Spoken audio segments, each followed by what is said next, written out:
Native American Heritage Month is not a single story with a clear beginning and end. It is the result of thousands of years of living, adapting, resisting, and surviving on a continent that Native peoples have always called home. Long before the United States existed, before borders, states, or cities were imagined, hundreds of Native nations lived across North America. Each had its own language, laws, spiritual beliefs, systems of trade, and ways of understanding the world. These societies were not frozen in time. They were dynamic, innovative, and deeply connected to the land. For many Native nations, identity was inseparable from place. Mountains, rivers, plains, and forests were not just resources but relatives. Stories passed down through generations explained where people came from and what responsibilities they carried toward the earth and each other. Governance systems existed that balanced leadership with community consent. Trade networks stretched across vast distances, moving corn, shells, copper, and ideas long before European ships appeared on the horizon. When Europeans arrived in the late 1400s, Native peoples were already living in complex societies. The Haudenosaunee Confederacy had a sophisticated political system based on unity and shared decision-making. The Pueblo peoples had engineered cities with advanced irrigation in arid lands. Plains tribes followed the buffalo with deep ecological knowledge that ensured balance rather than depletion. Along the coasts, fishing nations managed waterways with precision and respect. This reality often disappears in simplified history books, but it is central to understanding why Native American Heritage Month matters. The arrival of Europeans marked the beginning of dramatic and often violent change. Disease spread faster than any army, killing millions who had no immunity to smallpox, measles, or influenza. Entire villages were lost. At the same time, European powers claimed land through treaties that Native. As the United States moved into the 20th century, Native American life existed in a constant state of tension between survival and control. Federal policies continued to shape nearly every aspect of Native existence. The reservation system, originally presented as a form of protection, became a mechanism for confinement and dependency. Land that once belonged collectively to tribes was repeatedly reduced, divided, or taken outright. The Dawes Act of 1887 had already fractured tribal landholdings by assigning individual plots to Native families and selling the so-called surplus to non-Native settlers. By the early 1900s, Native nations had lost millions of acres through this policy alone. The impact went beyond land loss. Communal living, which was central to many Native cultures, was intentionally disrupted. The federal government believed that breaking tribal bonds would speed up assimilation.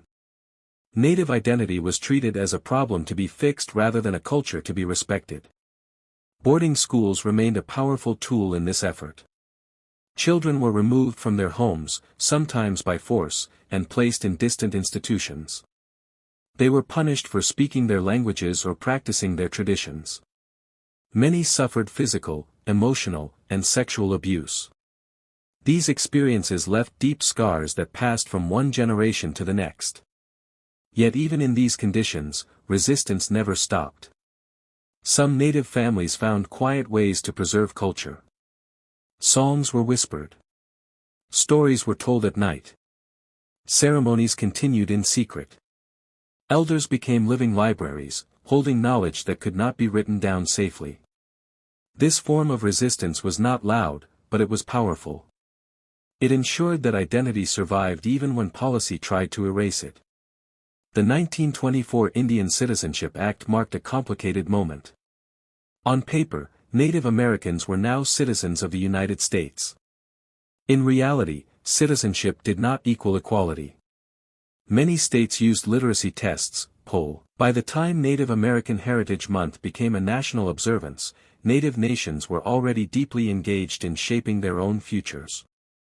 The late 20th and early 21st centuries marked a period where survival gave way to rebuilding, and rebuilding grew into self-definition. This did not mean that hardship disappeared. It meant that Native communities increasingly claimed the right to decide how they would respond to it. One of the most important shifts during this time was the strengthening of tribal sovereignty. Tribal governments expanded their control over education, healthcare, housing, and law enforcement. Many tribes created their own school systems that placed language and culture at the center of learning. Children who once had been punished for speaking their language were now encouraged to learn it with pride. Elders were invited into classrooms as teachers, restoring a traditional model of knowledge sharing that had been nearly destroyed. Healthcare also became a key area of self-determination. For decades, native health services were underfunded and poorly managed. Tribes began taking control of clinics and programs, designing care that respected cultural values and community needs. While serious health disparities remained, this shift represented something larger than policy change. It was a reclaiming of dignity and trust. Economic development followed a similar path. Some tribes turned to gaming as a way to generate revenue, build infrastructure, and fund social programs. Casinos were often misunderstood or criticized, but for many tribes they became a tool of independence. Others focused on renewable energy, agriculture, tourism, or traditional crafts. There was no single model of success. Each tribe made choices based on its history, land, and priorities. What united these efforts was the desire to move from dependence to self-reliance. At the same time, Native people were redefining visibility. For much of American history, today, Native American Heritage Month exists in a world that is more connected, more informed, and more challenged than ever before. It is no longer only about recognition. It is about responsibility. The stories shared during this month reach beyond history books and museums. They speak directly to the present and to the choices that will shape the future.